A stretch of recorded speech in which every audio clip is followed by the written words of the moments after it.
পরম পিতা বিশ্বপিতা পরম প্রেমময় শ্রী শ্রী ঠাকুর অনুকূল চন্দ্র, তিনি বিশ্বের বিস্ময়। তিনি বলেছেন মহাভাব বাণীতে যে চরমে চরম প্রকাশ মহাকল্কি রূপে তিনি এই পৃথিবীর বুকে অবতরণ করেছেন।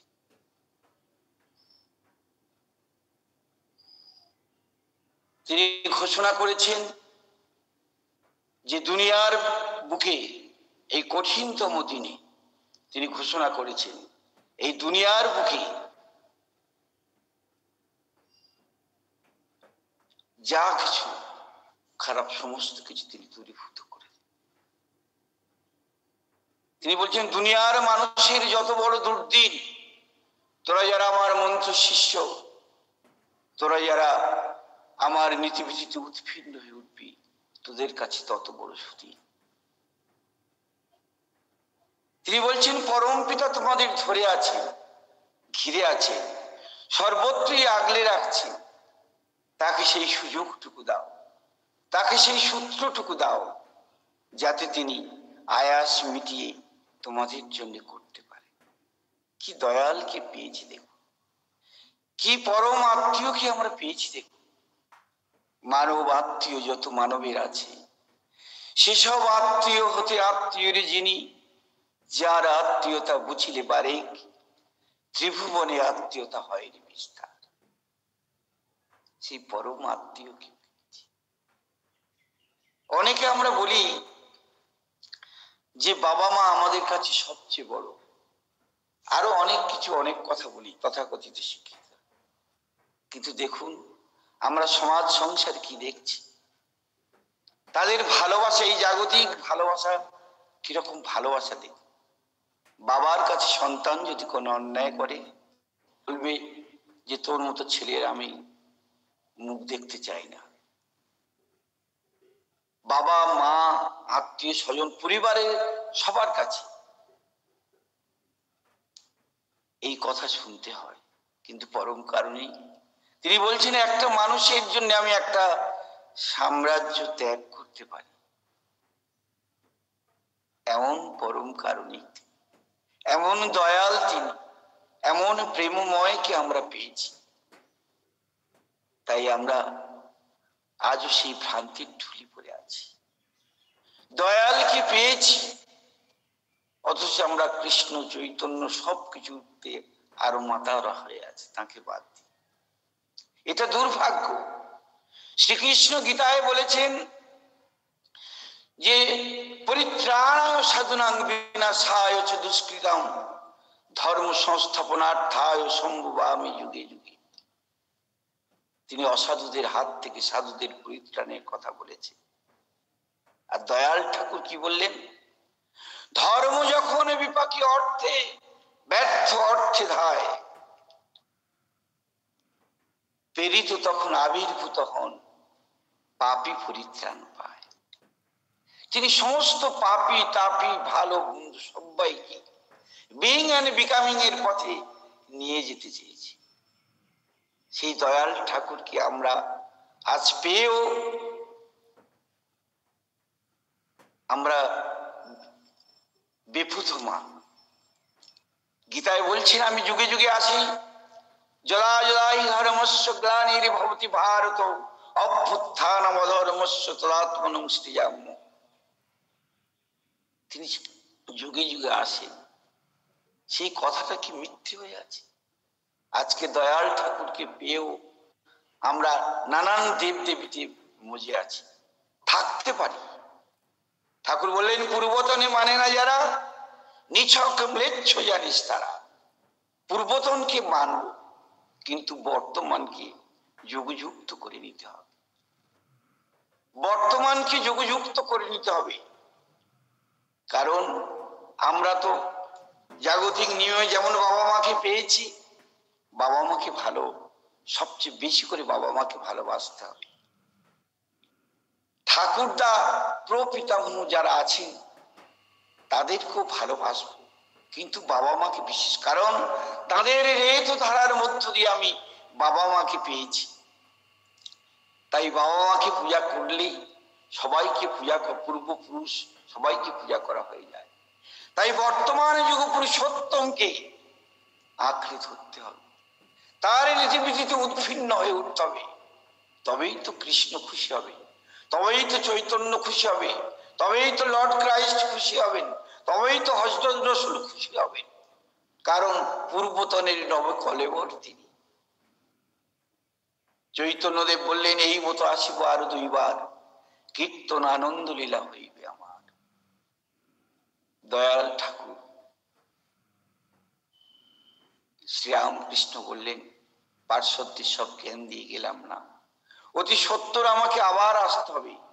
আমি দরিদ্র বেশ রাজবেশ দেখে গেলাম, এবার আসবো পাইক বরখন্দাজ নিয়ে রাজার মতো। পূর্ববঙ্গের ঈশান কোণে দরিদ্র ব্রাহ্মণের ঘরে আমার দেহ হবে। আমি গঙ্গা বক্ষে লীলা করেছি, এবার আমি করব পদ্মা বক্ষে। সেই পদ্মায় তিনি এসেছি, পদ্মা বক্ষে পাবনা হিমায়তপুরে তাঁর লীলার সেই জাগরুক হয়ে উঠে। পরম দয়াল এসেছেন, কোনো দিক বাদ দিয়ে যাননি। ওই কোটি জন্ম করে যদি নাম সংকীর্তন, তথাপি না মিলিবে ব্রজেন্দ্র নন্দন। আর একবারে নাম করিলে যত পাপ করে, জীবের সাধ্য নাই তত পাপ করে। সেটা কি নাম? যুগ পুরুষোত্তম যখন আসেন, যে নাম নিয়ে আসেন সেই নাম করতে হবে। তাই তো ভগবান শ্রীকৃষ্ণ তিনি সত্যের শ্রীহরি এসেছেন দাপয়। ভগবান শ্রীকৃষ্ণ বলছেন, সর্বধর্মান পরিত্যাজ্য মাম একং শরণং ব্রজ, অহং ত্বং সর্ব পাপেভ্যো মোক্ষয়িষ্যামি মা শুচি। তিনি সবকিছুকে বাদ দিয়ে তাকে ভজনা করতে, তাঁর স্মরণ মনন করার কথা বলেছেন। মন মনা মদ ভক্ত মদ নমস্কুরু মামে বৈশ্বাসী প্রতি জানে প্রিয় শিবী। আমাগত চিত্ত আমার স্মরণ মনন করো, আমার নীতিবিধি। তিনি তো সত্যের শ্রীহরির কথা একবারও বলেননি। তিনি তো ত্রেতায় রামচন্দ্রের কথা একবারও বলেননি। তার নীতিবিধিতে উৎফিন্ন হয়ে উঠার কথা বলেছেন। দয়াল ঠাকুর বললেন, সদ্গুরু শরণাপন্ন হও, সৎ নাম মনন করো, সৎসঙ্গের আশ্রয় গ্রহণ করো। আমি নিশ্চয় বলছি, তোমাকে আর তোমার উন্নয়নের জন্য ভাবতে হবে না। তিনি সবকিছু, সারা বিশ্বের বিস্ময়ে তিনি, সারা বিশ্বের কোন মত, আর্টস সায়েন্স কমার্স কোন দিক তিনি বাদ দিয়ে যাননি। সমস্ত কিছু তিনি উজাড় করে দিয়ে গিয়েছে। যা চাইব আমরা যারা সৎসঙ্গী, তারা এই কল্পতরুর রাজত্বে বাস করছি, আমাদের কোনো অভাব থাকবে না যদি তার এই পঞ্চনীতির মধ্য দিয়ে আমাদেরকে সেই তার পঞ্চনীতিকে মেনে চলি, তার পঞ্চনীতিকে যদি মাথায় নিয়ে চলি, তার কৃপার বাতাস সবার মধ্য দিয়ে বইতে থাকবে। আজকে তিনি বললেন, যজন যাজন ইষ্টপ্রীতি সস্তৈনী সদাচার। এই পঞ্চনীতির ফাঁদে আমাদেরকে আবর্তিত করে তুলতে হবে, তাহলে আর আমাদের কোনো ভয় থাকবে না। পরম দয়াল যজন কি?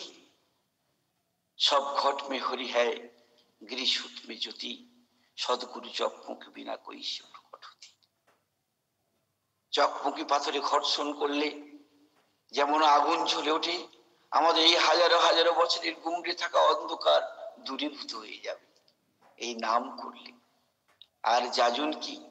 আমরা ছেলে পিলের কথা, আত্মীয় স্বজনের কথা, বাবা মার কথা, সবার কত মানুষের কাছে কত ইনিয়ে বিনিয়ে বলি। আর পরম দয়াল যিনি অকাল পরকাল সবকালের সেই পরম বান্ধব, তার কথা বলতে গেলে আমাদের বাধা হয়। তার কথা বলতে হবে।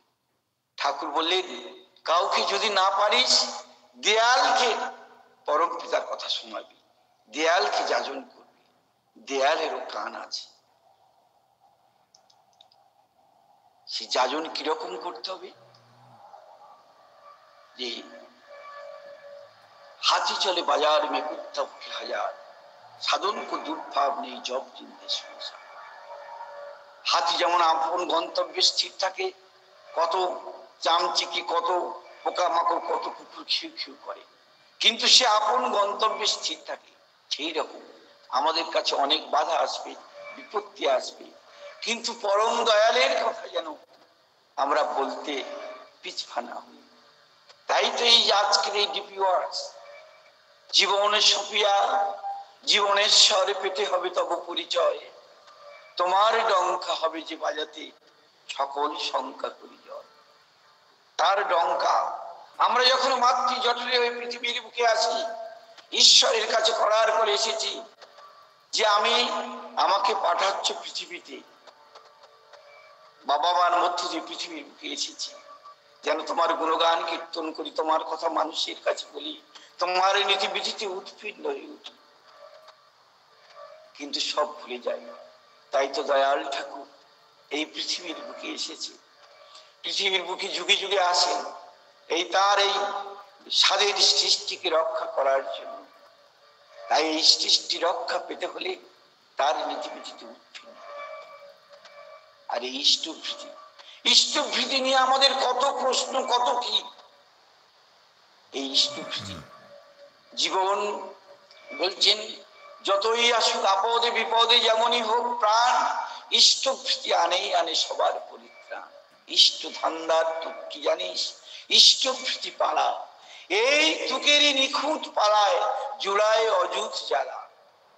এই ইষ্টভৃতি যে জীবন যদি যায় চলে তোর, ইষ্টভৃতি ভুলিস না, ধর্ম অর্থ কাম মোক্ষের এই নিশানা ভুলিস না। এই ইষ্টভৃতির মধ্যে আছে এই চতুর্বর্গ ফল লাভ। এই ইষ্টভৃতি হচ্ছে নিকুম্ভিলা যজ্ঞ। মেঘনাথ যদি সেই নিকুম্ভিলা যজ্ঞ সমাপন করতেন, ভগবান রামচন্দ্র লক্ষ্মণকে দিয়ে কোনোদিন তাকে মারতে পারতেন না। তাই এই যে আমাদের প্রাপ্তহীন যজ্ঞ, সেই মঙ্গল যজ্ঞ, এই যজ্ঞের মধ্যে সেই ইষ্টভৃতির মধ্য দিয়ে তিনি তো দিন দুনিয়ার মালিক। তিনি কি শুধু আমাদের এই 4 আনা 8 আনা 1 টাকা 2 টাকা 10 টাকা পয়সার জন্য বসে আছেন? তিনি দিন দুনিয়ার মালিক। তিনি এই যে প্রাত্যহিক ইষ্টভৃতির মধ্য দিয়ে আমরা যে অর্ঘ্য নিবেদন করি, জানবেন আমাদের সমস্ত পাপ তাপ সমস্ত তাকে নিবেদন করি, তিনি আমাদের মঙ্গলে পর্যবসিত করে থাকেন। দয়াল ঠাকুর বললেন যে এমন একটা দিন আসবে যেদিন ক্ষুধায় অন্ন পাবে না, তৃষ্ণায় জল পাবে না, চক্ষু কঠোরগত হয়ে যাবে। অনেকে প্রশ্ন করেছেন যে এই ইষ্টভৃতির পয়সা যদি না পাই, বলে বায়ু আহার করবি তো? এই বাতাস যে আহার করি, বাতাস দিয়ে ইষ্টভৃতি করবি। পাতা খেয়ে যদি বাঁচিস, জল খেয়ে যদি বাঁচিস, তাই দিয়ে ইষ্টভৃতি করবি। তখন বুঝতে পারবি সারাদিন ঘুরে ঘুরে হয়তো কিছু পয়সা পেয়েছি, কিছু চাল পেয়েছি, তাই দিয়ে তোরা ইষ্টভৃতি করবি। তখনই দেখবি পরম দয়ালের কি লীলা। তাই জেমস সাহেবের কথা দয়াল ঠাকুর জেমস সাহেব এক জায়গায় বলছেন, he will stand like a tower, everything rocks around him, and when his softer fellow mortals are windowed like chaff in the blast. পৃথিবীর সমস্ত কিছু যখন টলটলায়মান হয়ে উঠবে, এই ইষ্টভৃতি he will stand like a tower, একটা স্তম্ভের মতো তোমাদেরকে আঁকড়ে ধরে থাকবে, একটা স্তম্ভের মতো তোমাদেরকে আঁকড়ে ধরে থাকবে এই ইষ্টভৃতি। चलती चुप की सब कोई देखे कील देखे ना कोई, जो कील के पकड़ के रहे साबित रहे। जाताय যখন কড়াই ভাঙে, আপনারা এটা কবিরের দোহা, গ্রামগঞ্জে কড়াই ভাঙা হতো জাঁতা দিয়ে, সেই জাঁতা কড়াইগুলো সব ডাল হয়ে বেরিয়ে আসতো, তার খুঁটি একটা থাকে, কিল থাকে, সেই কিলকে কেন্দ্র করে ঘুরে তার গোড়ায় যে কড়াইগুলো থাকে সেগুলো স্বমহিমায় প্রজ্জ্বল হয়ে থাকে, তাদের কোনো ক্ষতি হয় না। তাই এই ইষ্টভৃতি যারা আঁকড়ে ধরে থাকবো, ওই যতই আসুক আপদ বিপদে যেমনই হোক প্রাণ ইষ্টপ্রীতি আনেই আনে সবার পরিত্রাণ। তাই আমাদের আর কোনো প্রশ্ন নয়, কোনো দ্বিধা নয়, আমরা সেই ইষ্টপ্রীতি কারোর কথা শুনে যেন আমরা তার থেকে সরে না আসি। এই ইষ্টপ্রীতি আমাদেরকে রক্ষা করবে, এত শক্তি, এটা হচ্ছে মঙ্গল যজ্ঞ। তাই দয়াল ঠাকুর বললেন যে আমি যে আদর্শ স্থাপন করেছি, আমি যে আদর্শের কথা তোমাদের কাছে বলেছি, তা অল্পই হোক বিস্তরই হোক, যতখানি আন্তরিকতা নিয়ে সক্রিয় অভিব্যক্তি দেবে, ইষ্টানুগ সহযোগ স্বার্থে স্বার্থান্বিত হয়ে তোমাদের ধ্বংস করতে পারবে না কেউ দুনিয়ায়, সাবাড়ে নিয়ে যেতে পারবে না কেউ দুনিয়ায়। আর প্রত্যেকটি ব্যক্তি অভ্যস্ততায় শত হয়ে উঠলে প্রীতি উদ্দীপনা এমন যুগ আবাহন করবে যেদিন শাসকের প্রয়োজন নাও হতে পারে। ধর্ম ধৃতির চুম্বনে তোমাদের সবাইকে আগলে ধরবে। কৃত যুগ বা সত্য যুগের মলয় হাওয়ায় প্রত্যেকের অন্তরের অন্তঃস্থলে গিয়ে উঠবে স্বাধিমান পুরাণ প্রপন্নম, স্বাতন্ত্র সম্বর্ধনী অভিদীপ্তি নিয়ে। আর এটা যদি ভেঙে দাও বা ভেঙে যায়, ধরে রাখতে না পারো, কৃতি সৌত ভেঙে দিয়ে পর্যুদস্ত কৃষ্টি বিভ্রান্তিতে আত্মনিমজ্জন করা ছাড়া আর কোন উপায় থাকবে না। তাই আমরা যেন আর নিজের খেয়ালে না চলি, নিজের তালে যেন না চলি, প্রত্যেকে যেন পরম দয়ালের আচার্য অনুসারী হয়ে আচার্য দেব দিনের পর দিন এই কথা মানুষকে শুনিয়ে যাচ্ছেন। ঘন্টার পর ঘন্টা কত ভাবে তিনি আমাদেরকে এই তার এই স্বাদের সৃষ্টিকে রক্ষা করার জন্য তিনি বলে যাচ্ছেন। আমাদের সবসময় তাকে অনুসরণ করে जो যাকে স্মরণ নিয়ে সো তাকে রাখিলা, উলট জলে মছলি চলে বহি যায় গজরা। তাই স্মরণ নিলে তার নীতিবিধিতে উৎপন্ন হয়ে চললে আমাদের আর কোনো ভয় নেই। আজকের ডিপি ওয়ার্ডসের জন্য সৃষ্টি আচার্যদেব পূজনীয় অবিন্দা দিক থেকে দিকে তিনি মানুষকে মনে উদ্দীপনা সৃষ্টি করছে। তাদের কত আকুতি মানুষকে বাঁচানোর জন্য। তাই তার নামে যাতে আমরা সবাই অভিষিক্ত উঠি, তার নীতিবিধি মেনে চলি, সেই প্রচেষ্টা আমাদের চলতে হবে। আবার সেই ঋষির যুগের রক্ষী হাওয়াকে অবাধ করে তুলতে হবে এই ভারতে। আবার সেই পূর্বমান পরম ভাগবত আদর্শ পুরুষকে কেন্দ্র করে দীক্ষা দূতির উচ্ছল আলোকে প্রত্যেকে পরস্পরের সহযোগী হয়ে সংহত হতে হবে। আবার সেই শ্বেত রক্তপীত হরিত সমাবেশী দিদি সুদর্শন অঙ্কিত পতাকা তলে সবাইকে মিলিত হতে হবে। আবার বিশ্বকে ডাকতে হবে সেই পঞ্চবরিহির উদাত্ত আহ্বানে, সপ্তার্চির পুত উদ্বর্ধনায়, স্বস্তির সন্দীপনী মন্ত্রে, সদার মহান স্মৃতিতে, সাহার স্বাতন্ত্রী সাম্যে আর জিগৃহীত করে ব্যাপ্তির বিরাট অভিযানে তখনই পাবো প্রাণ, তখনই আসবে শক্তি, মুক্তি তার দুন্দুবি নিয়ে আমাদের ক্ষেত্রে আশীর্বাদ নিরত হয়ে চলতে থাকবে তখন থেকে। তাই আর কোনো ভাবনা নয়, বৃত্তি ধর্মের দোহাই দিয়ে কত রং চং লাগিয়ে গায়ে, বর্তমানে প্রেরিত যিনি পড়লি না তারি পায়, হচ্ছিস সাবার করছিস কাবার, পয়মালেতে যাচ্ছিস কত এখনো ফের, জীবনের যে ভাঙিস না রে হোসনা হতো। তাই প্রত্যেকটা সংসার সুখের হতে হলে মাতৃজাতিকে জাগরুক হয়ে উঠতে হবে। যে সংসারে যে স্ত্রী স্বামীকে আত্মসেবামুখী করে সে সংসার মৃত্যুর সহযাত্রী। দয়াল ঠাকুর বললেন, আর যে স্ত্রী স্বামীকে আদর্শে অনুপ্রাণিত করিয়া বিশ্ব সেবায় তৎপর করিয়া তোলে, তার স্বামীতে নারায়ণের আবির্ভাব হয়। না জাগিলে ভারত ললনা, এ ভারত জাগে না জাগে না। সতীরিতে যে ঝলসে রে মা বৃত্তি কঠোর অন্ধকারে, মদন ভস্য বন্যির আগে বৃত্তি রিপুদে ছাড়কারে। আয় ছুটি আয় আয় মা আমার, ধর দীপকে আর্য তান, ফুলিয়ে তোল দুলিয়ে তোল, তাথই তালে আর্য তান। আচার্যদেব বললেন, মায়েরা যতটুকু হাঁটতে পারে তার অঞ্চলের তার এলাকার মধ্যে ততটুকু যেন সমাজে সংসারের সমস্ত কাজকর্ম সেরে যেন পরম পিতার কথা দ্বারে দ্বারে পৌঁছে দেয়। কেউ শুনবে কেউ শুনবে না, ওই লোকের কথা নিস্নে কানে ফিরিস নে আর হাজার টানে। তিনি বলেছেন আমাদের করতে হবে, তাতে আমরা যে আধি ব্যাধিতে ভুগছি, জরাতে ভুগছি, সমস্ত কিছু দূরীভূত হয়ে যাবে, ততটুকু সে যাবে সংসারের সব কাজের মধ্যে। তাই প্রত্যেকটি মা যদি, মা মানে যিনি মেপে দেন, তাই প্রত্যেকটা মা যেন তার স্বামীকে তাকে অস্তিত্ব বলে মনে করে। আর স্ত্রী মানে হচ্ছে প্রবৃত্তি পোষণী সত্তা।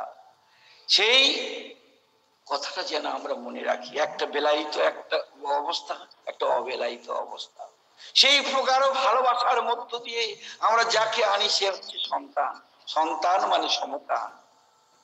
পরম দয়ালের কত কথা কত ভাবে বলে গিয়েছেন তার এই স্বাদের সৃষ্টিকে রক্ষা করার জন্য।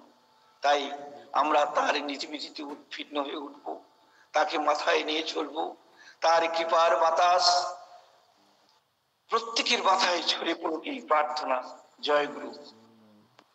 সবাই ভালো থাকুন, সুখে থাকুন, শান্তিতে থাকুন, অস্থি বৃদ্ধির অমৃত পথযাত্রী হয়ে চলুন, আর পরম পিতার জয়গানে জগৎকে মুখরিত করে তুলুন, এই প্রার্থনা। জয় গুরু। বন্দে পুরুষোত্তম।